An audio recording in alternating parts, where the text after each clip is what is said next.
All right, let's get started. I want to thank everyone for coming out to the Comparing Remoting Protocols. This is phase 3 of this project that myself and Benny Tritsch have been working on for the last couple of years now. Benny unfortunately can't be with us today. He's vacationing with his son, scuba diving in some exotic, fantastic place. So, I'm here, but that's okay. I like being here. I love tech conferences, but he's in a nice place too. So anyway, as I said, this is phase 3 of this project. Benny and I have been doing this for about 2 or 3 years now.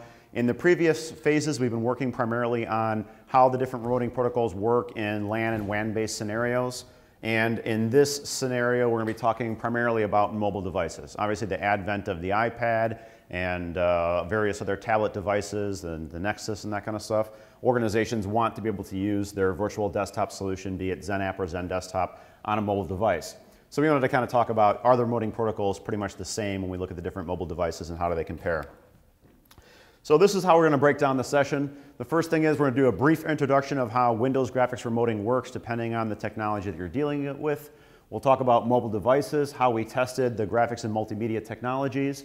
We'll talk about a quick summary of phase 2, which is the research we wrapped up last year, which was primarily WAN-based scenario testing. Then we'll talk about the phase 3 results. And in phase 3, we're focusing entirely on tablet and laptop clamshell-based devices that will operate on mobile 3G, 4G networks. So comparing remoting protocols, a couple of things. When we finish up the phase 2 results where we're using WAN emulation to simulate 2 meg and 6 meg WAN links with variable levels of latency, we had some of the vendors that told us that the WAN emulation that we were using wasn't particularly kind to their transport, and that they would prefer if we use real-world network conditions and all these kinds of things. So we figured we'd solve that whole problem by simply taking those devices and putting them over public 3G, 4G wireless networks. The specific networks that were used in this case was AT&T 3G, and it was a Verizon 4G LTE hotspot that we used for the 4G purposes. Now, the one thing I will say in full disclosure is that it is impossible to create like scenarios when you're using public internet networks. So what we did when we recorded these is we typically do 2 or 3 different videos for each one. We'd sort of take the best one and use that in our 4-up displays. So in this circumstance, your host-based system is going to have your XenApp servers, or in this case, your VDI desktops. We're going to run the display remoting over public 3G, 4G networks down to a client tablet device, and we record the video off the tablet device by using a DVI frame grabber. Now, I want to talk about 2 different rendering approaches. There's really 3 different rendering approaches that can be used when you're using graphical applications. If you have client-side rendering or hybrid rendering, what you end up having is that on the host-side system, if you've got an application made up of what's called GDI primitives, where it paints a window and it paints some characters in the display and these kinds of things, as long as you have a Windows-based endpoint, you can do GDI primitive remoting, where you send the API call down to the client, where the client machine, it gets passed over the network, the client machine plays back that API call and paints that graphical element. This works really, really well for Windows-based endpoints. If you don't have a Windows-based endpoint, you can't do GDI rendering because the Windows endpoint doesn't understand GDI.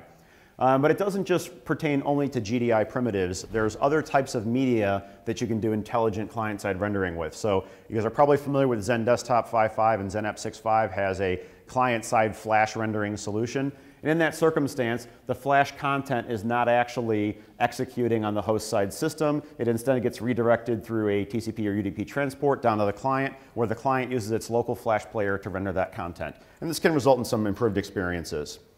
So there's a couple of approaches, or a couple of things that are good and bad about client-side or hybrid rendering.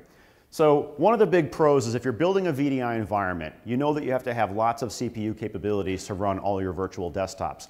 And if those virtual desktops are running large amounts of flash video and Windows media and all these kinds of things, you're going to have a huge amount of CPU load by doing host-side rendering. So if I do client-side rendering, I can defer or offload that CPU impact from my VDI or XenApp tier and shove it down to the client, where it can use all that available horsepower at the client device and not necessarily use all that in the data center. Also, redirected media typically works pretty well in constrained networks. Occasionally, you'll have some AV sync issues if you don't have enough bandwidth. And generally speaking, it's a lower bandwidth profile than doing the host-side rendered approach. This isn't always true. Some of the cons of it, though, the breadth of the features can be very, very OS dependent. As I talked about, if it's not a Windows endpoint, it won't support GDI primitive remoting. If it's not a certain level browser version or a certain version of the Flash plugin, it may not support the client-side redirection. Some forms of your media that you're trying to redirect through multimedia redirection or MMR might not work if the client-side machine doesn't have the right video codec. So there's a whole bunch of criteria that sometimes causes client-side rendering to not work. And a big one too, if you're using multimedia redirection, is that you'll have to perform some buffering as you stream down that multimedia file before it begins to play back. It won't play back immediately. And of course, if I have low-end client-side devices, if I'm doing client-side rendering of Flash or client-side rendering of different forms of graphics, I can drive up my client-side CPU. Now, if I have desktops that are 2 or 3 gigahertz processors, this is not a problem. If I got some legacy old PCs, this may be too big of a CPU impact to work. And then the last thing is you can also introduce some security issues in your environment by doing client-side rendering. This is very true of Flash redirection.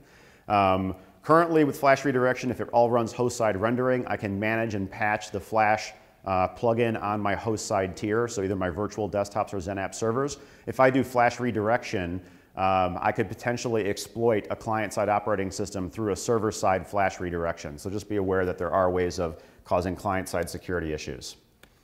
Alternatively, if you don't do this client-side rendering or hybrid rendering, you can fall back to what people used to classically call screen scraping. And screen scraping basically means that if I don't have a way of rendering that content on the client-side device, I can paint it on the host, which will create additional CPU load on the host system. And then I can convert that into a bitmap graphic, send the bitmap graphic down to the client where it doesn't matter what client operating system it has, as long as it can paint pictures, it can display my bitmap content.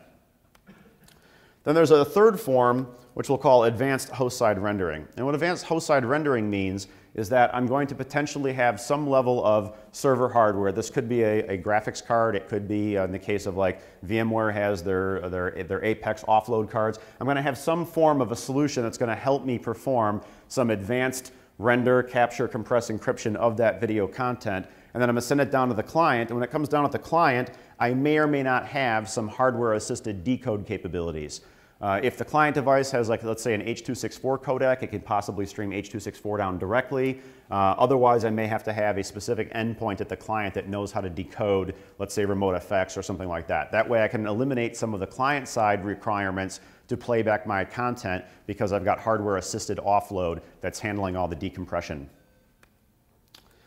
So let's talk about host-side rendering for a moment. Some things that are good about host-side rendering is, generally speaking, it's completely client-side OS independent. So it doesn't matter if I have Windows on the endpoint or Mac or Linux or whatever, it will basically look the same regardless of the operating system. Now I say that's generally true because the code that people develop their clients with may not have as involved of a networking stack as Windows does. Or it may not do as good of a job at decoding certain video codecs and things like that. So sometimes when they say it will work the same in all operating systems, that's not really true. Another thing is it's generally client hardware independent. So if I encode something with RemoteFX or PC over IP or HDX 3D Pro, it typically doesn't matter how much horsepower I have on the client device to decode that content. Although there are exceptions. If you've got low-end, 300 megahertz processors on the client side, that's not going to work regardless of what solution you're using. Then any form of mixed media content can be rendered. This is particularly important because, as I said, with the client-side rendering, depending on what video codecs I have, depending on whether or not I have a Flash player or whether or not I have GDI primitive remoting, I may get a very different experience. When I do all host-side rendering, it doesn't matter what kind of multimedia I play back. It could be Silverlight, it could be Flash, it could be QuickTime, WPF. It does not matter because the client side's only getting a compressed video stream of the entire desktop. It's not receiving mixed pieces of that desktop and trying to render it on the client-side device. We talked about media playback. Unlike multimedia redirection where I have to buffer that video stream, when I play host-side rendered video, it starts playing immediately. There's no buffering delay. And in most cases, you have fairly low client-side resource requirements. This is certainly true of PC over IP and RemoteFX and HDX 3D Pro. You don't really have to have a high-end client-side system. And as I mentioned before too, it doesn't matter what client-side audio-visual codecs I have. If I go to play back some Windows Media content, I don't have to have any codecs installed on my machine. That's all handled by the client. The cons with host-side rendering is you can have a very, very high CPU impact. If you have some virtual desktops that are playing HD video, that's going to drive the CPU near 100%, especially on a single vCPU virtual machine. So you want to be careful in having too much host-side rendering going on. You can also have some audio-visual sync issues when you have constrained networks. On the LAN, all these technologies work beautifully. When you start stretching it over a WAN connection, or particularly a wireless wide area connection like 3G, 4G, that's where these things start to fall down. And generally speaking, there's a higher bandwidth profile when you compare it to client-side or hybrid rendering. But really, it's about kind of the user experience. The client-side hybrid approach can provide a much better user experience with certain types of thing like Flash. But host-side, you're going to render everything on the host server, so you have a lot more CPU impact. So when Benny and I have done this in the past, we tried to focus on what the most popular protocols were in the industry. So thus far, we've been focusing on RDP and RemoteFX, HDX for both XenApp and XenDesktop. PC over IP, we've looked at both the hardware Teradici based solution as well as the soft PC over IP that's in VMware View. We've looked at Quest EOP, which is really just a set of RDP protocol extensions to enhance RDP. And then we've also looked at Ericon Blaze. So all of these products are out there available. You can purchase them. They're probably the most common. The protocols we haven't looked at in great detail is the Oracle Sun ALP AIP, Red Hat Spice, or HP RGS. We did do some work with RGS in phase 2, but we're not going to cover that here. So in the past, for phase 2, what we did is we did a setup like this. We had a host system. We passed it through a WAN emulator, which is a Linktree Mini 2 WAN emulator. We got a client PC that was a Windows 7 endpoint. And then we used something called a Epiphin DVI to USB frame grabber. And the reason why we use a frame grabber is to ensure that we're not impacting the client-side resources when we're trying to capture the video results from this. We could use a tool like Fraps that we actually install on the client machine and do the video capture there. But then Fraps is going to take up 30 or 40% CPU trying to do the video capture and encode, and then it throws off the results. So we use this device, which grabs up to 60 frames per second right off the VGA cable and stores it to a third machine, which has the encoding software, the capture software, just another laptop attached via USB, and then that records all the video files off to a new system. So in phase 3, which we'll be covering a little bit later, we did the same kind of thing, only we're using tablet devices over 3G, 4G networks to our XenApp or XenDesktop environment, and we still use the frame grabber coming off either DVI or HDMI cables, and we capture the content as fast as we can to a hard drive. Then after we're done with that, we end up re-encoding those videos and put them into 4UP players, which we'll show in just a moment here. On the host side, we have a series of AutoIT scripts that we've used to simulate the activity of one of these media playbacks. So we automate the playback of Silverlight and WPF applications and Adobe Acrobat and Flash and WordPad and all these kinds of things. And the reason why we chose to script this was to eliminate any human deviation where, you know, I didn't click the buttons in a certain speed or there was too much delay. So every single vendor solution has the same exact script kicking off the process. So there's very little deviations in how long the delays are. So we looked at 2D applications, and most of the 2D applications are largely composed of GEI graphical primitives. So in the case of Microsoft WordPad, a lot of this, other than some of the buttons and stuff that are bitmap, a lot of this ends up being some GDI content. And then in the case of Adobe Acrobat, a large portion of this is all bitmap content because it is a graphical image effectively inside the PDF window. It's not vector graphics. And we looked at video and animation. We took a standard def Windows media file over there on the left. We have a QuickTime video. We have some HD Windows media, Flash, HD video content for Flash, and then a Silverlight photo gallery. We've also taken a WPF-based application, some OpenGL, both software and hardware OpenGL, some DX9 and DX10 applications. Now, we covered the graphics, the 3D graphics stuff in phase 2. I won't be covering that here. We're just going to be focusing primarily on the 2D applications that might be more common for business use. Then other things that we've looked at, some HTML5 applications. Now, everyone renders HTML5 host side today. There's no client side redirection of HTML5, so they're all going to run that host side. In the case of this Flash-based application, some of the solutions allow for client-side rendering of Flash content, so that's going to perform a little bit differently.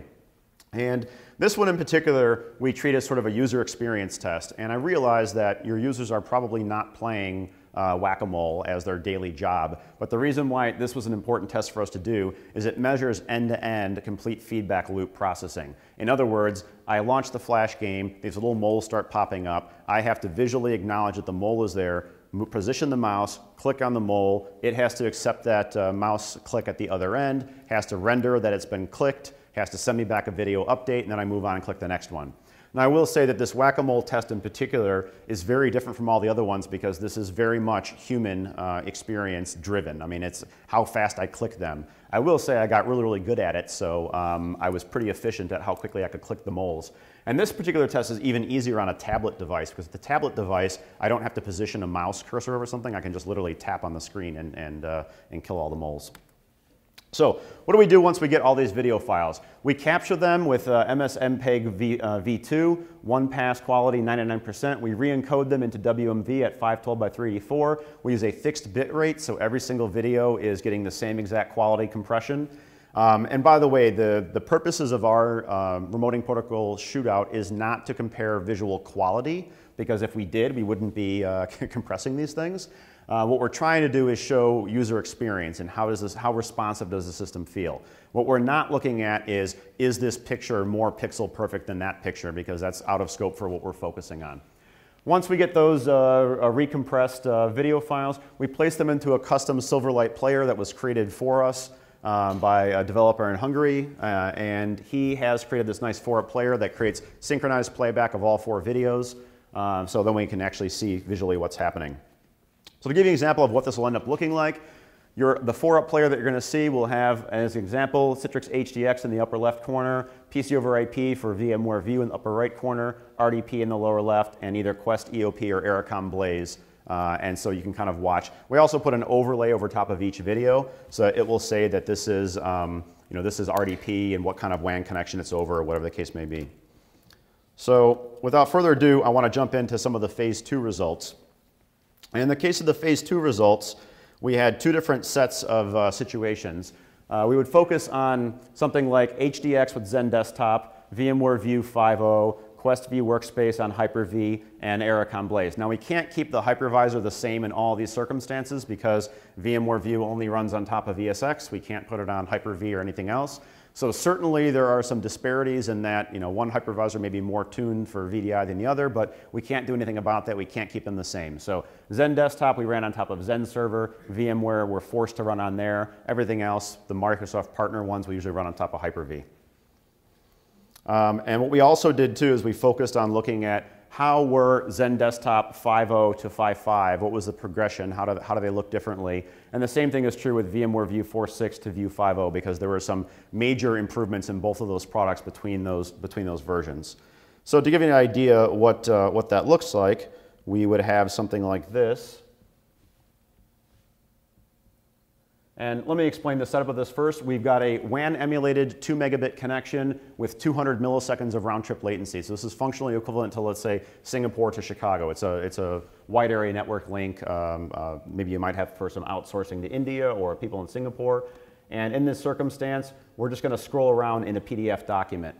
Now the good news is most of these protocols have evolved to the point where if I'm doing basic office productivity stuff, like flipping through a PDF, you're really not going to notice a huge amount of difference between these 4 protocols. And that's because for basic 2D applications, they've all kind of leveled the playing field. There's going to be very, very little differences between these solutions. So they look like they're almost exactly synchronized. Then if we go back and look at some other forms of media, and I'm not going to go through a bunch of them right now, but I want to show you in particular Windows Media HD content. Now WMV HD content requires a high bandwidth profile. So we can't use 2 megabit because we'd never fit an HD video through 2 megabit. We bumped the bandwidth to 6 megabit and tested this same thing here. And to give an example of how that ends up working out, you've got Zen Desktop 5.5 up over there, you got VMware View 5, you got Quest EOP, and you got Ericom Blaze down here. Now notice that the VMware View one starts playback immediately because it doesn't do client-side rendering of video, so it's going to do that all on the host side. The HDX and the EOP does client-side rendering, the HDX does client-side rendering. There's a big thing that happened within Zen Desktop 5.5 that you guys should be aware of, is that Citrix changed the way that they do client-side MMR, and they allow to now do something called frame dropping. And the way that the frame dropping works is if the bandwidth that the client side has to the host machine is not enough bandwidth to support that bit rate of the video, it will end up dropping frames in between what's called keyframes inside the video file. Now, interestingly enough, that video playback works better under Zen Desktop 5.0 than it does under Zen Desktop 5.5 because 5.0 didn't have frame dropping. It would just cram down as much as it could to the client. and the client would handle it as fast as it could. Now, I will say that there is a setting that you can make on Zen Desktop that says fall back to host-side rendering for any connections under this bandwidth threshold. The big problem with that setting, and the reason why I think it's not good enough, honestly, is because you don't know what bitrate videos people are going to play, and you don't know what kind of bandwidth they're going to be coming across. It's going to vary based on each WAN connection and based on each video type. So the experience of client-side video rendering on Zen Desktop 5.0 was actually much better than it is on 5.5. And again, unless you go through and tweak the policies and do all sorts of crazy stuff. So that's kind of an example of what we did with Phase 2. And the Phase 2 videos you can find out on the internet from prior BriForums, and there was a video published from the Tech Conference and Tech Ed Conference. So those are publicly available on the internet. You guys can chase those down after the session. I want to focus on the mobility stuff and tablets, so we'll get to that now. Oh, one thing I wanted to show that's a little bit different. Actually, I'm not going to talk about this one. Take that back. I'll talk about this one. Here is an example of how you can tell the difference between client-side rendering and host-side rendering. So in the circumstance of VMware View up there, you're getting all host-side rendered. This is a 2 vCPU system. And on a 2 vCPU system, you see we're averaging around 15 to 20 with a spike up to 60% CPU to play back that WMV HD video. This is where I was talking about the host-side CPU impact.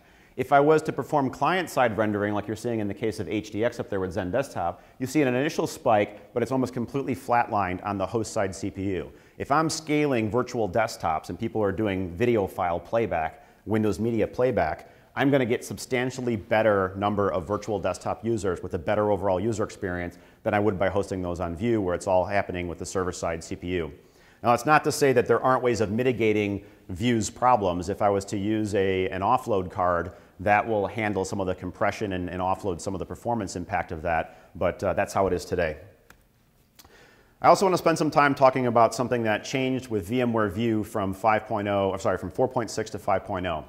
VMware completely changed how PC over IP worked with View 5.0 and View 5.1. And what they did is, you guys may be aware that VMware in the past was they used a protocol called build to lossless. And build to lossless basically meant it would try to provide perfect picture quality without any compression artifacts. And VMware introduced some changes into View 5.0 and View 5.1 that would allow you to disable the build to lossless support. Because in the past, VMware was always a substantially higher bandwidth profile than what Zen Desktop and Zen App was. So HDX was great over the WAN, and VMware basically sucked over the WAN. So VMware made improvements within View 5.0, and in all their marketing materials, they published results that said up to 75% bandwidth reduction. And you guys know it's very easy to lie with statistics and say, oh, up to 3 times better, up to this, whatever. So we kind of put it to task to see exactly how much bandwidth improvement we could achieve with View 5.1 versus View 4.6.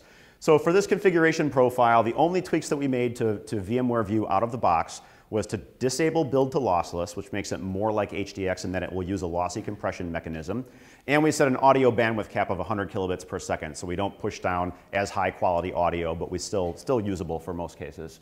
And what we found is that when we looked at a WordPad scrolling situation where I've got just a Word document I'm flipping through, we saw a bandwidth reduction from View 4.6 to View 5 of 68% across the wire. And if you look at this, we're peaking up pretty close to about 400 or 500 kilobits per second in the case of View 4.6, and here we're averaging about 160. So that's a pretty dramatic bandwidth reduction going with View 5 and tuning it a little bit out of the box. Interestingly enough as well is that the bandwidth profile of PC over IP is now pretty much exactly in line with that of HDX. And a lot of people don't realize this, but VMware really did catch up quite a bit from a protocol perspective if you look at PC over IP in View 5, as long as you disable build to lossless. If you don't disable build to lossless, then that bandwidth profile will be much higher and will be 1 to 2 or 3 times higher than what HDX does. We did the same thing looking at the PDF mechanisms, and with PDF we found a 72% bandwidth reduction by just scrolling around a PDF document. So these are real numbers that really improved in the case of View. Then we looked at our standard def Windows Media video file. And keep in mind, VMware View has no ability to redirect or offload video on Windows 7. They can't do client-side MMR redirection like they could do on XP. So what we ended up finding out is that we only got a 12% bandwidth reduction going from View 4.6 to View 5, playing back this standard def video content. So not very much improvement at all. Looking at Flash, we had absolutely no savings. So our Flash HD video basically took on the wire pretty much the exact same bandwidth it took under View 4.6. WMV HD, we got about a 20% savings playing back in HD video on top of View 5 versus View 4. View 4.6, I should say. And here's a very interesting one, and that is we've got a Flash video game. Going from View 4.6 to View 5.0, we got a 57% bandwidth reduction. But take a look at what happened between XenDesktop 5.0 and XenDesktop 5.5. XenDesktop 5.5 enabled client-side flash redirection over the WAN over 200 milliseconds, 300 milliseconds. So here we have a 50 millisecond 2 meg WAN link, and you notice that this Flash game is barely taking 3 or 4 kilobits, and that's because none of that is coming through the display protocol. The client-side system is rendering all of that locally. There's literally nothing happening within ICA other than the pieces outside the Flash content. So definitely very, very good with HDX 5.5 if you enable the client-side flash redirection and you're using Flash content. So at the end of our phase 2 summary, a couple of things that we found out is in the case of the software-based protocols, RDP really falling behind the other protocols, a lot of delays over the WAN, poor performance. HDX, outstanding protocol. PC over IP, really getting good. PC over IP in View 5 and View 5.1, really getting pretty much neck and neck with HDX in terms of user experience and bandwidth profile. There are still a few circumstances that HDX outperforms PC over IP, and we'll talk about some of those in a moment. Quest EOP, almost as good as HDX, lags in a few areas, but it does a pretty good job. And Ericom Blaze, in certain areas like Flash, does an outstanding job. In other areas like multimedia content, does a very poor job. And then for the protocols that used GPU-based systems like RemoteFX, HDX 3D Pro, HP RGS doesn't use the 3D for compression, but it does use it for rendering, and Teradici PC over IP. What we ended up finding out is with RemoteFX, and this is RemoteFX that shipped in 2008 R2 Service Pack 1, or 2008 R2 with Service Pack 1, it works really well if you have less than 20 milliseconds of latency. Anything above 20 milliseconds of latency and the interactivity of an end user trying to use RemoteFX is just horrible. Now, if any of you guys caught any of the Server 2012 sessions and RemoteFX in Windows 8 and Server 2012, you probably saw some remarkably different experiences. And that's because Microsoft's made substantial investments into RemoteFX to provide better compression, to use additional transports besides TCP. They're also using UDP now. They're doing a bunch of things that are really improving the protocol over the WAN. So generally speaking, regardless of the protocol that we're talking about, if you want a good experience, you have to factor in a number of things. From a bandwidth perspective, the protocols will use everything they can get. Has anyone ever heard the term before that say ICA takes 28K and RDP takes 56K? That is absolutely false. The only time that's ever true is if the person is using like Notepad and they're just typing a document in Notepad. Then you might have 10 kilobits on the wire. Even scrolling around on a PDF can easily peak at 3 megabits per second. If a person clicks and tries to do a client-side print job, that can spike upwards of 5 to 7 megabits per second. So it's entirely dependent on what the person's doing through that transport. But at a bare minimum, you want to make sure you're allocating at least 2 megabits of bandwidth per user for these remoting protocols. And sometimes when I have this conversation with people, they're like, oh, all my users have 16 meg Comcast connections at home. Like, I don't care, like the bandwidth's not a problem. But you keep forgetting that it doesn't matter what they have on their side. It matters what you have in your data center. And if you've got a 100 meg link you're trying to cram 1,000 users through, it's going to be pretty challenging depending on how things go and how idle people are. Latency is probably one of the most important things you have to be concerned about. And for most of the remoting protocols, things will start to deteriorate around 50 milliseconds. Some of the protocols like HDX and PC over IP with build of losses disabled can do very well upwards of 100, 150, 200 milliseconds. RDP really falls on its face at about 100 to 125 milliseconds. So if you can keep your latency under 50 milliseconds, you're going to be in good shape. On the LAN, again, this is a no-brainer. All the protocols are great. But when you start looking at things in WAN-based scenarios, 50 milliseconds and higher, you might just start having some issues. In the case of HDX and the new View 5.1 PC over IP, I've tested all of them upwards of 200 and 300 milliseconds on the wire. They work pretty well. And the important thing about latency as well is there's latency, which is the amount of round-trip time it takes for a packet to go from the client to the host and back. But there's also something called jitter, which refers to the variable amounts of latency that you have within a connection.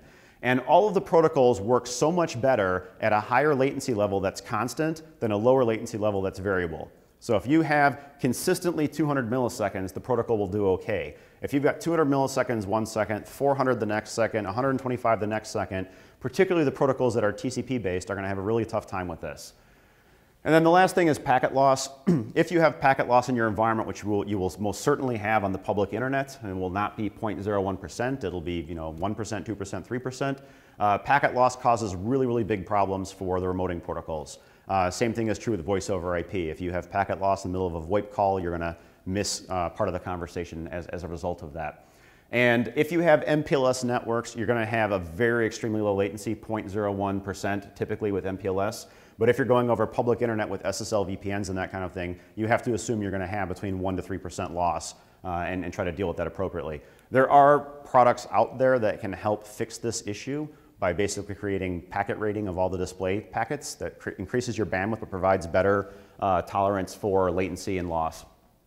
And then, of course, if we have the ability to use hardware offloading, either for the purposes of compression or the purposes of decoding content, it's going to help out a lot for all the protocols that are out there. So that was just kind of an intro I wanted to give about some of the existing stuff we've been doing. And again, as I said, all this stuff is available on the internet in various videos, so you can catch those after the session for more details on what we did in phase 2. So phase 3, I wanted to spend more time looking particularly at tablet devices and how people can use tablets to access their virtual desktops and their XenApp sessions. Now, I'll be the first person to say that if you are hoping to leverage tablets as your, if you're hoping to leverage XenApp or XenDesktop or View or anything like that as your mobility strategy, you're probably going to fail at this. And I've been saying this for years. Running virtual desktops, Windows 7 desktops on a tablet is not a good user experience. Nobody likes this. It's not a bad thing if you have to get 5 minutes of quick work done, but to use a virtual desktop on a tablet all day long on a display remoting protocol is not a good experience, and I don't think anyone wants to actually have that experience on a regular basis. But for short-term stuff, it's pretty good. The thing to keep in mind is if you're going to use a tablet solution, you should probably plan a complete mobility strategy around some native applications and maybe some containerized applications that allows the data to actually live in both places so you get a nice, good native user experience.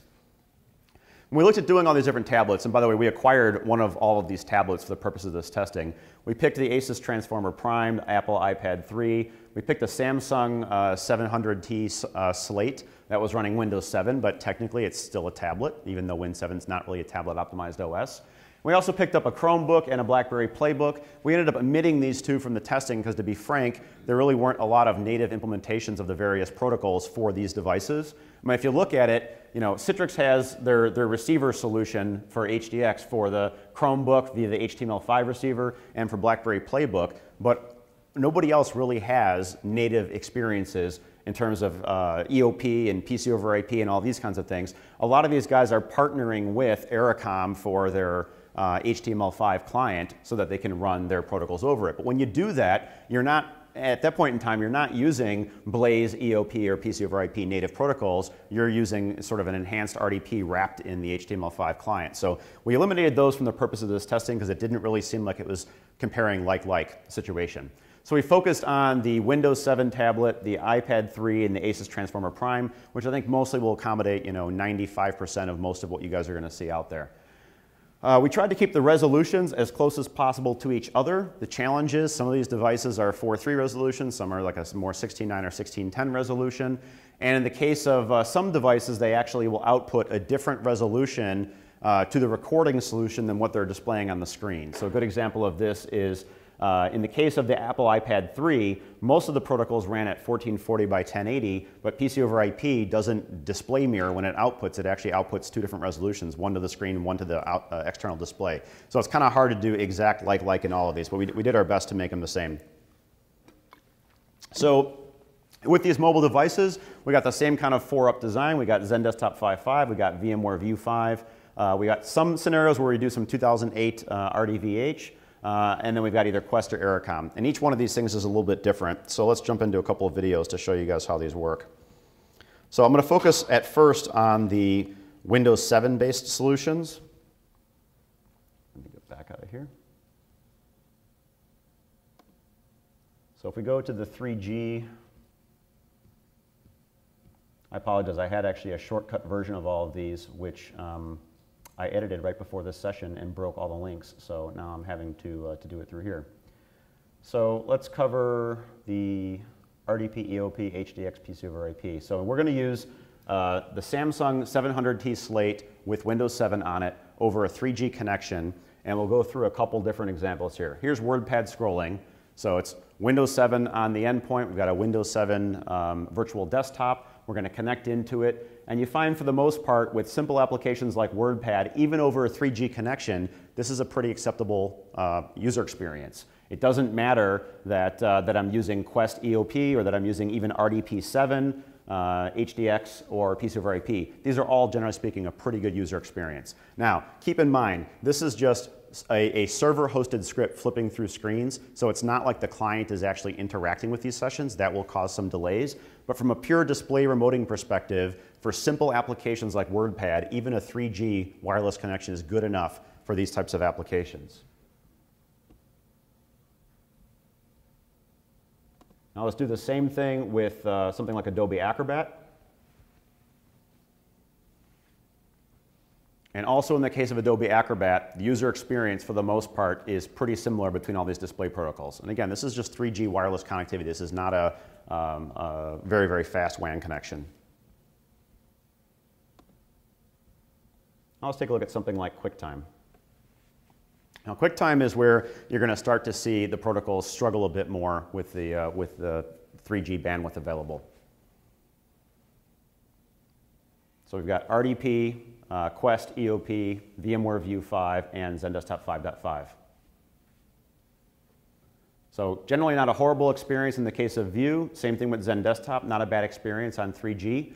RDP, now you start to see the degradation of performance. It's painting tiles at a time. That's completely unusable. Even the EOP one, not very good. You see a lot of stuttering. But both VMware View and XenDesktop doing a pretty decent job at this. Shawn, was audio synced? We did not cover audio sync in this one. In a lot of them, the audio sync is not going to be in sync.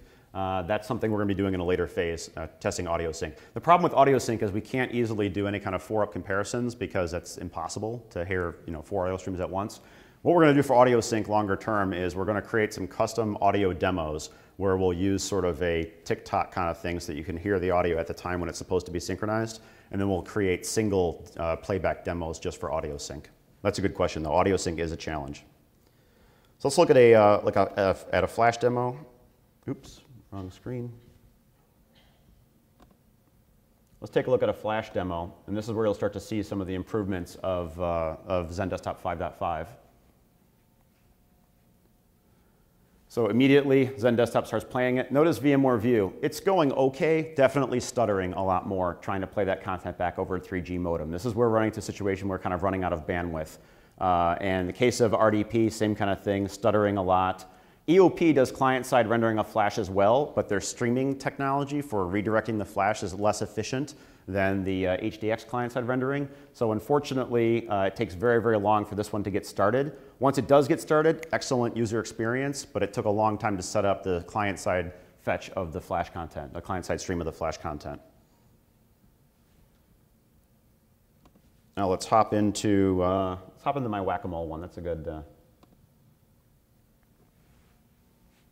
So this is also a flash-based game. Notice that the HDX one, because the flash content's running locally, performing very, very good. But honestly, the VMware View one's not doing too badly either. If you look closely, you can notice a slight delay between where the mouse clicks and how long it takes before the guy actually smashes the mole with the hammer.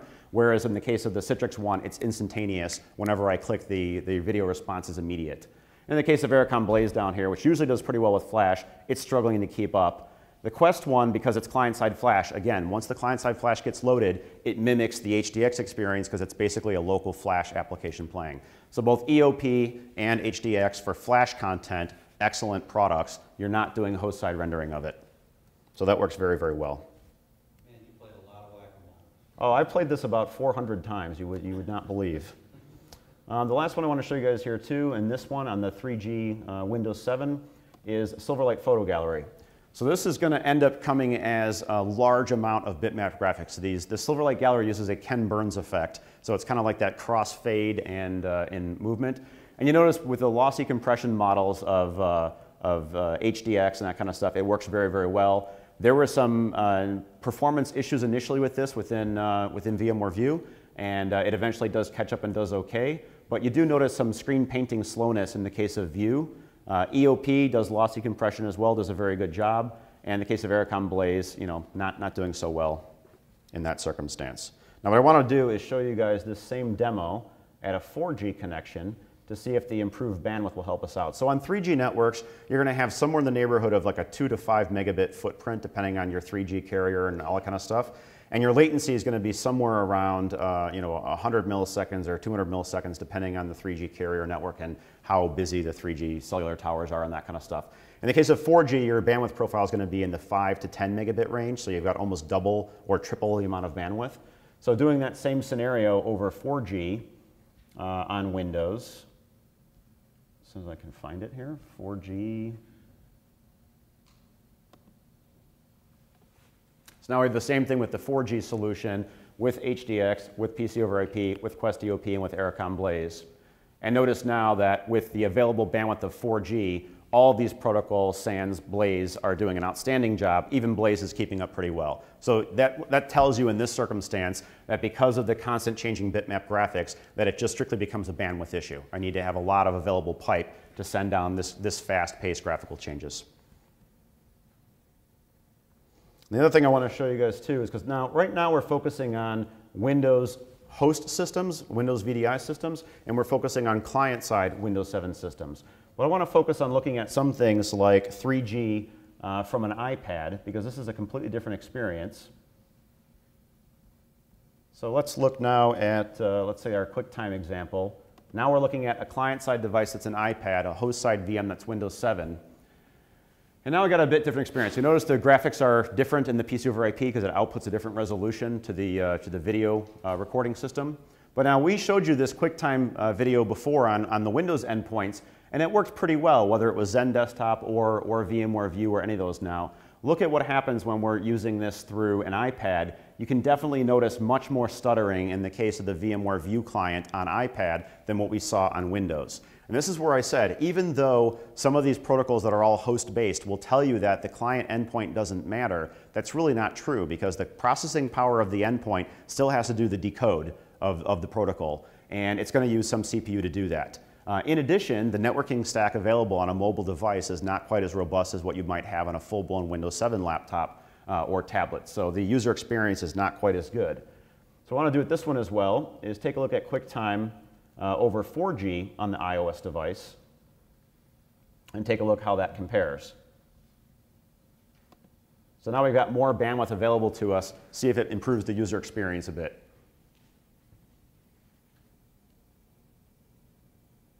And again, RDP in this circumstance struggles. You start immediately seeing the block-based painting of the screen. And now we see a definite improvement with HDX, particularly with PC over IP, that I'm not quite as sluggish as I was before on 3G. Still not a great user experience. You still see some blockiness painting the display. But Blaze has definitely done a lot better with the additional bandwidth. RDP, even the additional bandwidth of 4G, really still not helping RDP as a protocol.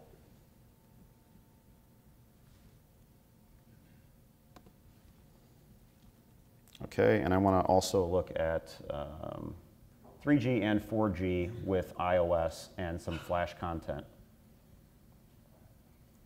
Now, in the case of the client-side Flash redirection for Zen Desktop, and we talked about this earlier, I said client-side rendering works out really, really well if you have a Windows endpoint, because the Windows endpoint can run the client-side GDI primitives, it can do client-side multimedia redirection, and it can do client-side Flash. But when I end up running some Flash-based content on an iOS device, there is no Flash on client-side for iOS. So I have to start worrying about how is my user experience going to work now when I don't have client-side rendering of Flash. And what you see now is a very different experience than what we saw on Windows 7. Remember the Windows 7 experience was like boom, boom, boom, boom, boom for EOP and for HDX. Now, this is a completely different user experience with this Flash-based game because I don't have the client-side Flash player to offload that content to. And same thing too with VMware View. Even though View never supported client-side rendering, on the Windows client, this was pretty performant. Now on the iPad, this is performing extremely slow. It's pretty much unusable. So let's go back and say, all right, well, what if we assume we've got some more bandwidth available to us? Is that going to help improve this situation that now will become more playable? So what we're going to do is go into the iPad version of these same clients, but now we're going to focus on 4G available bandwidth and see if this makes our situation better. So HDX, still sluggish, but performs better than it did before. The View one, still struggling, even with 4G bandwidth. It's just not doing a very good job. Blaze, not doing too horribly. And the RDP one, surprisingly on 4G, is almost responsive. It's still very, very sluggish. But you see, even on 4G, client-side flash content, really not a great user experience versus what we saw on the Windows endpoints. So I'm kind of running out of time. I don't want to go through any more videos right now. I just want to flip back over and talk about a quick summary stuff. And then if you guys have any questions for me, we can talk about those. As I mentioned, when Jeroen brought up the content about audio sync, we will be focusing next on one of two topics, either AV sync and how it works with the display protocols, or we may focus a little bit on link. How many people are implementing link in their environments right now? Okay, maybe we'll do audio sync first then. I thought there were more people actually implementing link because almost every one of my clients is implementing link right now. And link has some very interesting challenges because if you do the video or voice conferencing in a virtual desktop environment, this has some major, major challenges. So really quickly, as a quick summary, VMware View, PC over IP in 5.0 and 5.1, very, very close to HDX in terms of user experience. In some cases, the graphical display quality is even higher than what HDX is out of the box. And bandwidth-wise, pretty much on par for most forms of media. Multimedia and Flash, HDX still doing a better job than PC over IP, but for all normal business productivity stuff, they're basically neck and neck on the protocol war there. Simple office productivity apps, anything that's normal 2D, GDI-based, bitmap-based applications, like your office productivity apps, that kind of stuff, work extremely well over simple 3G connections, regardless of protocol. Even RDP doesn't perform too bad with WordPad and Acrobat. Richer media, only working well with HDX, PC over IP, and Quest EOP. Not working well on RDP at all. Of course, that all changes with RemoteFX in Server 2012, so that's going to be interesting then. Another thing, Windows Client OS offers the best user experience regardless of what protocol you're talking about. If I've got a 3 gigahertz processor and I got Windows at the endpoint, it's going to perform better whether I'm using VMware View, whether I'm using HDX, whether I'm using RDP or whatever, because it has a much better networking stack, it's got more processing power at its disposal, and to be honest, in the case of HDX where I'm going to do hybrid rendering, it's going to have capabilities of offloading media for Windows media, it's going to do flash redirections, it's going to do all sorts of client-side things that are going to help. In the event that you're trying to make the most out of your WAN-based connections, wireless wide area connections, 4G speeds will make even multimedia perform pretty well. So if you have to equip a mobile workforce with some kind of a roaming internet connection, giving them a 4G hotspot is going to be markedly better than just giving a simple 3G cellular modem tethering or something like that. Last thing, user experience rules. It's very, very important that you factor in how much bandwidth each of these protocols take and that you allocate the appropriate amount of bandwidth for each user. Anyone who makes the wrong assumption that 56 kilobytes per user on average is good enough, you're making a very, very big mistake. Please get yourself either just a copy of Wireshark or get a WAN emulator that you can run through and see exactly how many kilobits, or in many cases megabits per second, are required for each user connection, and make sure you're calculating your averages well. And again, like all things, as we talked about storage earlier today, don't only base things on average bandwidth over an 8-hour day, base it on peaks as well. Because if somebody sends out a broadcast email that says, click on the quarterly earnings call video, and they open it in their virtual desktop, every single user all at the same time, guess what happened to your bandwidth averages? They just went through the roof, and each person's taking 4 or 5 megabits at the same time. So with that, does anyone have any questions? I don't know how much time I have left. Back here. Oh, I have 30 minutes left. Oh, I went through fast. I thought you held up 10. No, it's the 30-minute mark. Oh, okay. Well, we can go into some more videos then. I thought I was at the 10-minute mark. I was like, freaking out. Can you show more videos, please? Yeah. I can show more videos, but there was actually a question back here. Yeah. What are your early impressions or expectations of RDP8? What are early expectations of RDP8? We've done some testing with it. Benny specifically did a lot of testing with it. And the results that we achieved were not quite the exact same that Microsoft was publishing and showing at some of the early sessions. I haven't gotten a chance to really dig into the details of the discrepancies between what we were seeing and what Microsoft was advertising would happen. But then again, I try to not focus too much on unreleased stuff. Like usually in these 4-up presentations, we never show unreleased product, especially compared to released product. So we have done some RemoteFX testing, we have shown it in the past, but we usually only show it against the prior version of that protocol. So we'll show RemoteFX 1 and RemoteFX 2 against each other. We don't show it against shipping products because these guys have been out for a year or two and this product is not yet released.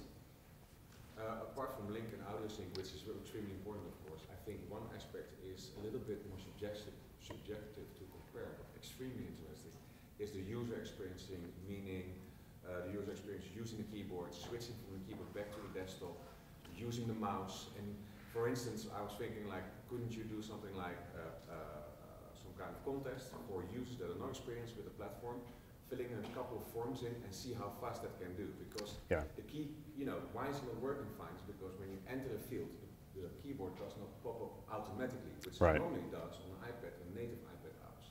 Right. So especially that aspect of the user experience does make a big impact on the user experience overall.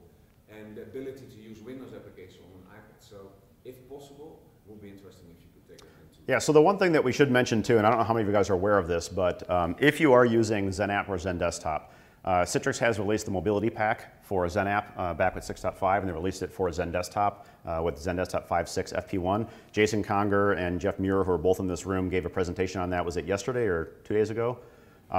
So to address the specific issue you're talking about, that keyboard pop-up issue, which is not normally something that happens on an iPad, at least in the case of XenDesktop and XenApp now, if you enable Mobility Pack, that native keyboard auto pop will happen whenever you enter a data entry field. But definitely keyboard, switching between keyboard and mouse and a display remoting is a big challenge. It's interesting to see the differences between a PCoIP client and the Teradici client, which is also pretty good, and the Citrix. So that would be, I think, very worthwhile because basically, apart from, the big deal is usability of Windows applications, apart from speed, performance, multimedia graphics. And this is where the magic happens. Yeah, so what Benny and I have focused on at this point has been running host-side automation scripts and just looking at sort of the one-way download of stuff. Now, we added in the whack-a-mole test to measure the entire user feedback loop, but the thing that we don't have as part of this is what is the actual delta between each keystroke or each mouse movement or something like that. So what we're going to look in the future potentially doing is some client-side automation so that we can measure that the delay between keystrokes and stuff. What makes it particularly challenging is we can do that easily if we're looking at a Windows endpoint. When we put the endpoint on non-Windows operating systems, our ability to perform that automation goes right out the window. I think you cannot automate it, and the only way to do it is to do test groups and let them perform a batch of set of activities and then see how fast they are on different clients. Absolutely, absolutely. But what we'll probably do is we will look at, from a Windows endpoint perspective, how can you automate client-side interaction and measure the actual keystroke delays. And I know Login VSI has capabilities to do that now with Windows, so some of that is a bit more capable. Was there a question in the back? Yeah, I'm curious about real-world implications of link using these protocols.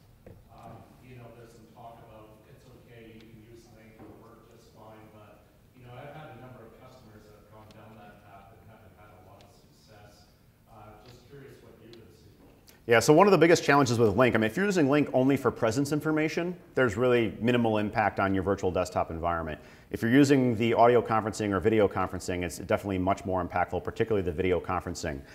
If you're going to do Link within XenDesktop, your only way to really get away with that today is to assign 2 vCPUs to each virtual desktop, which will reduce your VDI scalability, but it is doable. The other thing you might want to look into is there are mechanisms of optimizing the performance of Link and WebEx and other solutions. Some of that is from Citrix with the Link optimization pack that was just announced. And what that basically does is takes the Link video codec outside of the display remoting solution and just uses RTP across the WAN. So it pulls it out of the display remoting. That's really the way to do this, because if you're taking an existing already effective video codec and wrapping it inside of a virtual desktop remoting protocol and sending that across, you're not going to get a good user experience. So getting things to pull that outside the display remoting is the best thing you can possibly do. So the Link optimization pack is a good way of doing that. And I know Cisco has, with their solution, a mechanism for doing the same thing with WebEx. So. Do you think things like HDX on a chip will change that for performance? I guess that kind of depends. I mean, the challenge that HDX on a chip has, well, there's a couple of different challenges it has. One of them is it's going to be dependent on what the HDX on a chip vendors actually bake into the appliance, because the desktop complexity is not going to stop moving forward. And so, like right now, most of our endpoints that you hook up a thin client to has got, their single display or dual display. What ends up happening when we're doing 3 and 4 displays and we've got a low-end, ARM chip on that machine, is it going to handle a quad display? Is it going to handle something like Retina resolution, like Apple releases? Is it going to handle those kinds of resolutions on client devices? So does it mean necessarily that HDX system on chip is bad? No, but it may not be that future-proofed thin client that everyone's talking about. But I think HDX SoC has a lot of promise for providing an excellent user experience with a very, very low-cost appliance. Just right now, it's a matter of those things getting some traction and getting out in the field. And that low cost comes from limiting the Windows OS license costs, right? Well, that's the problem, is that it doesn't really limit that. I mean, if you do HDX SoC, it's a Linux thin client, which means you have the Microsoft VDA challenging to deal with there. So yeah, you're going to pay for it somewhere. It's just whether you're going to pay for it with a Windows endpoint with SA, or if you're going to pay for it with VDA. Did you ever compare, for instance, PCoIP or Linux or PCoIP or HDX or whatever protocol on different OSs? So how does, for instance, HDX in bandwidth utilization work on a Linux client in comparison to a Windows client? So a couple of things I'll address about that, because that question comes up all the time. We have not done that up until this point. Phase 1 and Phase 2, we always use a Windows endpoint. And now that we're branching off into alternate operating systems, you start to see how the protocols are very different depending on what client-side OS I have. We were talking about doing that at one point in time, taking HDX and comparing it with Windows versus Linux versus Mac and that kind of stuff. And I think you guys will know from using those different platforms that they are a very different user experience. And in some cases, in the case of like HDX, it's because the other clients don't have the capability of doing GDI rendering. In some cases, MMR is not supported and these kinds of things. So you get a very different user experience. And I agree with you, the bandwidth profile is different. But honestly, even in the Windows world, things have gotten worse since Microsoft included ClearType within the protocol, because now what used to be those GDI primitives has been turned into a bitmap image. So a lot of the benefits of the GDI primitive rendering has somewhat gone out the window with ClearType. So it's starting to reach the point where it's almost not as important as it used to be. Any other questions? Now that I already went through a half hour early. What's that? Rick. Oh, I'm sorry, Rick. I thought you already asked a question. I did. I had to get 2 in so I could feel special. OS X. Yes. Great opportunity. No OS X. What's up with that? Part of it is because every vendor out there that has a client for OS X, they all suck.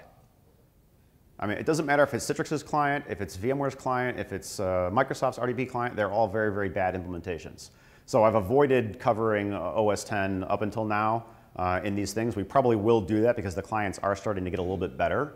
But we've avoided up until this point, A, because there hasn't been market penetration of Mac in the enterprise for a large subset of companies, and because the clients on that platform have been very, very poor. But if that's something that you guys are seeing more and more of, would like to see Mac client comparisons, we can certainly consider doing that. I mean, I use a Mac, I can easily do all that testing. But I've avoided up until this point because not as much market penetration and the clients are all very, very bad. Any other questions? Okay, oh, over here.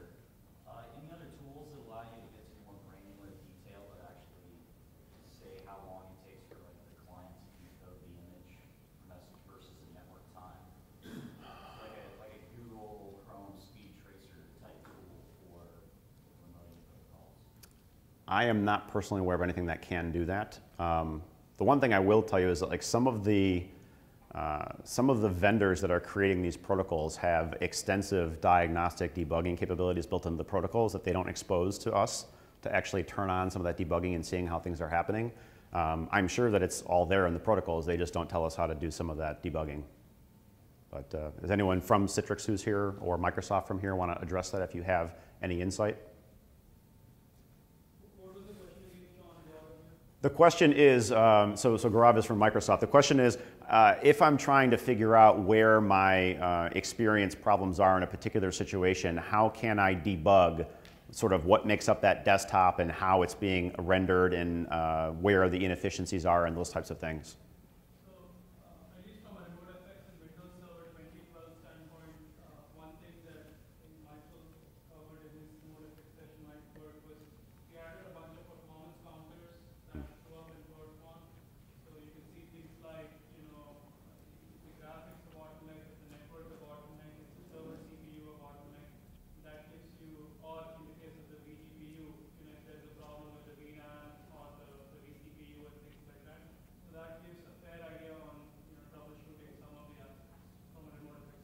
Yeah, actually all the protocols have some level of performance counters. VMware added them with View 5.0. Citrix has had them since the early days of XenApp and XenDesktop. So you can track things like the network throughput, you can track the latency of the protocol. In the case of RemoteFX, you can track the number of frames per second that are being seen by the graphics card and that kind of stuff. So Brad or Vishal?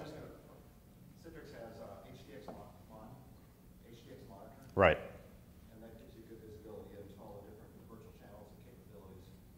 Yeah, so all of these products have perfmon counters. You can track the perfmon counters. That won't necessarily tell you where your problem is coming in, but I always tell people whenever I'm troubleshooting a performance problem, particularly in a Citrix environment, the very first thing I do before troubleshooting anything server side is just run perfmon, grab their ICA session, track ICA latency last recorded, and if they're supposed to be coming over 100 milliseconds and this thing's registering 2.5 seconds of latency, I automatically know it's networking related and I can go chase that aspect. So the best thing you can usually do with these perfmon counters is at least determine how much kilobits per second is going through the wire. Maybe it's a certain virtual channel that's hammering the bandwidth and you can look at each individual virtual channel's bandwidth in the case of XenApp and XenDesktop.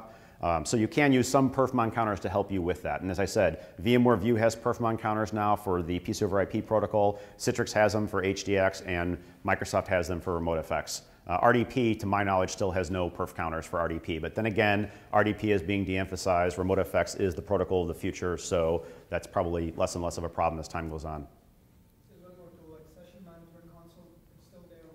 Oh, the SMCC? Yeah, if you're in a Citrix environment, there's a third-party tool called it's not really third-party, it's from Citrix, but it's called the Session Monitoring Control something, SMCC. You can get the SMCC and run it on your server, and it will let you pick an individual ICA session, look at all of the virtual channel bandwidth, look at the virtual channel priorities if you want to adjust the priorities. I always tell people, though, be a little bit careful with that tool because it will let you change the protocol priorities and it will let you change the bandwidth allocations. And you can take a server from fair performance to no performance by a couple simple mistakes. So you want to be very careful with that. Yeah, test only. Very good for tests. And again, because these perfmon counters are there from Citrix and from Microsoft and from VMware, if you have a third-party monitoring solution, you can gather those metrics and record them for historical purposes.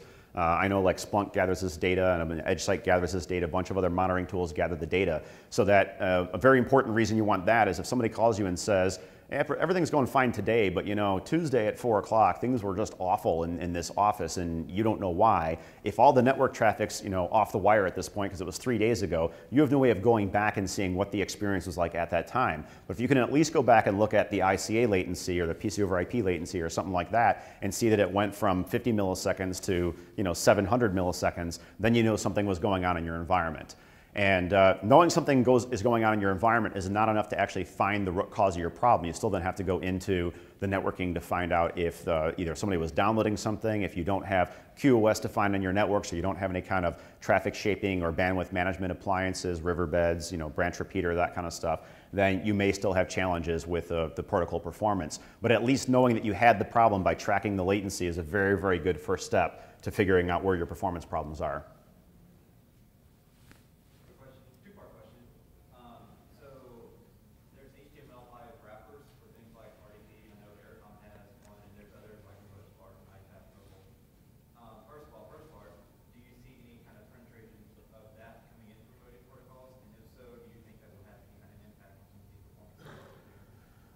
So interesting question, and obviously we have a whole bunch of different people that work for vendors in this space that may have their own opinions on this, but here's my take on it.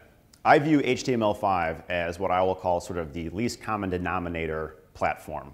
In other words, if I sit down at a kiosk and I have nothing there, but I have a HTML5 capable browser, I will be able to go in and run a virtual desktop or run a virtual app and get some basic work done. HTML5 clients may never reach the full-blown capabilities of a native client.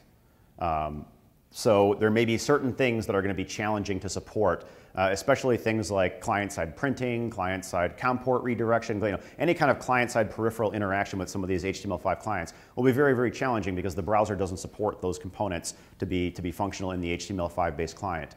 But again, does that mean that people aren't going to use it? Of course not. If you're in a situation where you can't install software, you can't actually install a client, an HTML5 client is going to be a great solution for that situation. So in places where people previously had things like Java clients, where as long as Java was installed, you could initiate your connection and work. HTML5 will replace that technology once everyone has an HTML5 compliant browser.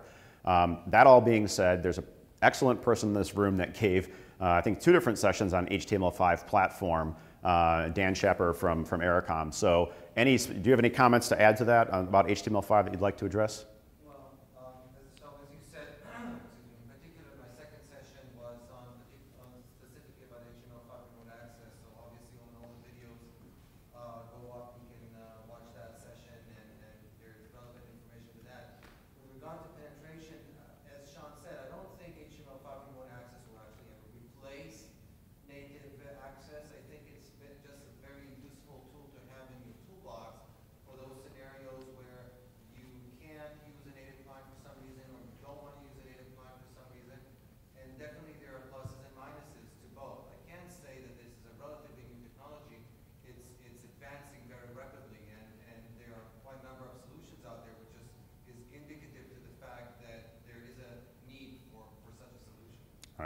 One of the nice things about HTML5 client is that most modern consumer devices are going to have HTML5 support baked in. So never will you have to worry about, I need to support 16 different operating system native clients for my environment. I'm going to push forth that a Windows endpoint or a Linux endpoint is our predominant supported client platform. Anything else that you want to connect in with, like a BlackBerry Playbook or a Chromebook or something like that, we're going to force you through HTML5, which in the case of Chrome, you don't really have a choice otherwise.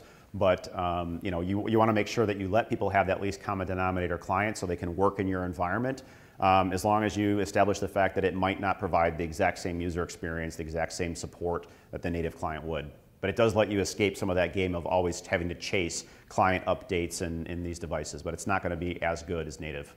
Yeah, for example, I was actually able to remotely access a Word document from my TV at home because I have a Samsung Smart TV and it has a built-in browser that was actually able to launch a remote access client this way. Cool. Jason, was that a 2-part question? Did I just get the first part? Yeah, the first part was in the field, do you see kind of Oh, right. So yeah, that. And then the other part was, since this really is kind of, it is a wrapper for display protocols, do you think just having that wrapper would impact the performance that you're seeing now? For instance, I guess RDP is the only thing right now with HTML. Yeah, definitely. The HTML5 user experience. It's kind of interesting because, and Dan has covered this in the past. There are some additional things you can do beyond normal RDP to make the experience better than what RDP would be. Because essentially, with these solutions, oftentimes you're sort of proxying the communication into the end system, so you have an opportunity there to improve the way certain things happen. So I wouldn't necessarily say that you're crippled by choosing RDP as the remote access protocol, because you can do other optimizations to make that better as you pass it to the client through your gateway server. But I don't know that you'll ever see in the case of like VMware or Citrix or even Microsoft down the road that their HTML5 clients will necessarily be the same level of performance as their native clients. I think the native ones are going to always be a little bit better and definitely more capable. If I can add to that, so first of all, it's not the majority of existing clients today are RDP, but it's certainly not necessarily tied to that. There are quite a number of clients out there, for example, that are currently DNC. I think that the Citrix client is ICA based, and Atlas will be a completely new protocol. So, Right. so it's not necessarily tied to RDP. It could really be any type of protocol. So that's item number one. Item number two is that these protocols, as I said, these types of clients are newer. So obviously they're progressing. I think that like a year ago we were at the stage of basically just getting this thing to work. The next step is adding enterprise style functionality, like the ability to do remote printing and file transfer and stuff like that. And only now we're seeing it get into the stage of actually trying to optimize performance.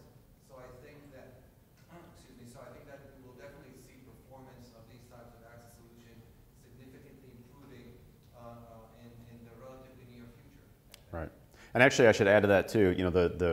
The client that we used in the iPads as an example, and we also use on the Android platform, which I didn't end up showing in Android videos, but it's like Wise Pocket Cloud. And Wise Pocket Cloud is a great, very simplistic RDP client. We'll let you connect in, you can use your applications, but it doesn't support all of the performance enhancing capabilities that's in a full-blown RDP client on Windows.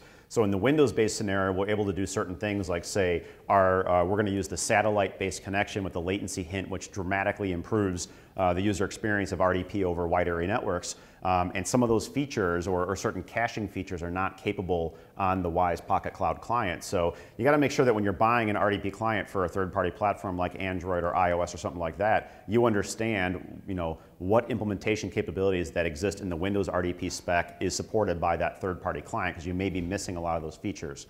And actually, if I flip over to this, I can show you guys an RDP scenario that makes a world of difference that you'd be quite surprised with.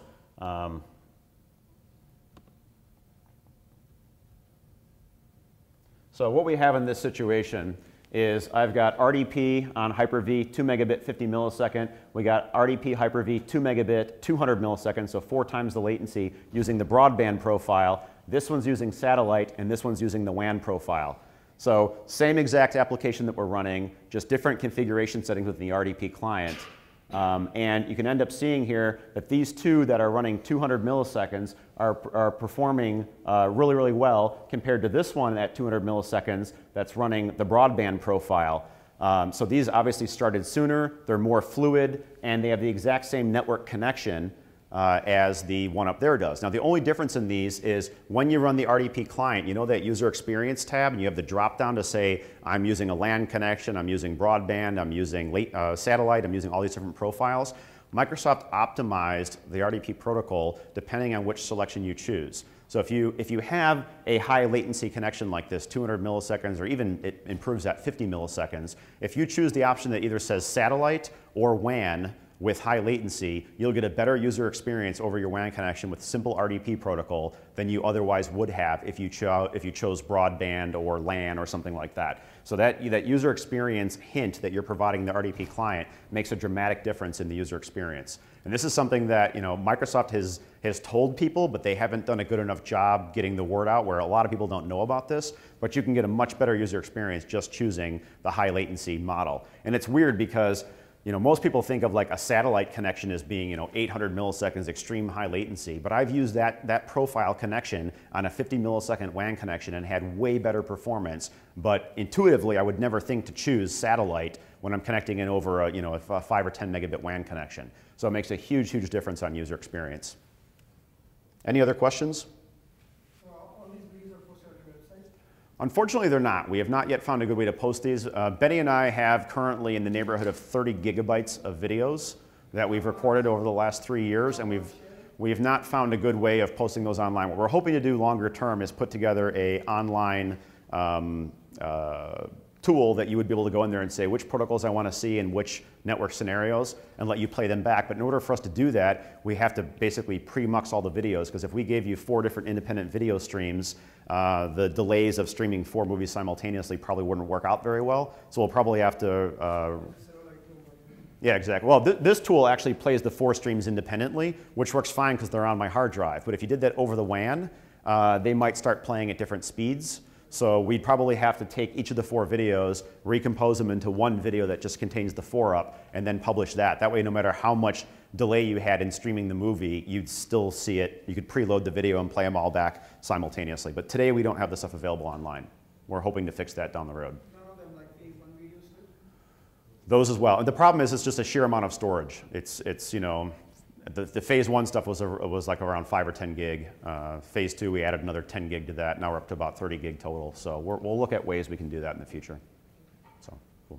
Any other questions? Just a quick statement for what you said up here. Correct me if I'm wrong. Doesn't 2012 do this automatically? Yes. So Jason's question was what I just talked about with RDP, with the RDP7 client, where you pick the, RDP6 client, where you pick the experience level and you say I'm on satellite or I'm on wireless wide area network with high latency. That's something you only have to do in the existing legacy RDP clients. When you're using Server 2012, Windows 8, RemoteFX, all that kind of stuff, all of the network detection capabilities are built into the protocol, so you no longer have to tell it what kind of a connection you're coming over and that kind of stuff. RemoteFX handles all of that automatically. So the one other thing that we didn't talk about, and I don't want to get into a religious debate about this, but all of these protocols also use different transport mechanisms. Some are TCP-based, some are UDP-based, some mix between the two. What we haven't discussed is which protocol is better. Is it better to use TCP or better to use UDP? That's sort of a subjective conversation because UDP is better for a lot of things. It's not better when you're having to design a wide area network and do traffic shaping and QoS and trying to have it tunnel through firewalls and that kind of thing. There's limitations with UDP. So UDP within your own corporate network, very easy to manage and control. Once you go out to the wide area network or you have some branch offices, that's where it becomes a lot more challenging. So there's not a clear answer on whether it makes more sense to do TCP or UDP, but UDP does do a really good job for fast changing content that you can just cram down to the client and you don't have to worry about retransmissions and these kinds of things. So if there's any other questions, otherwise I can take questions after the session. I think we're pretty much out of time. Thank you guys very much for coming.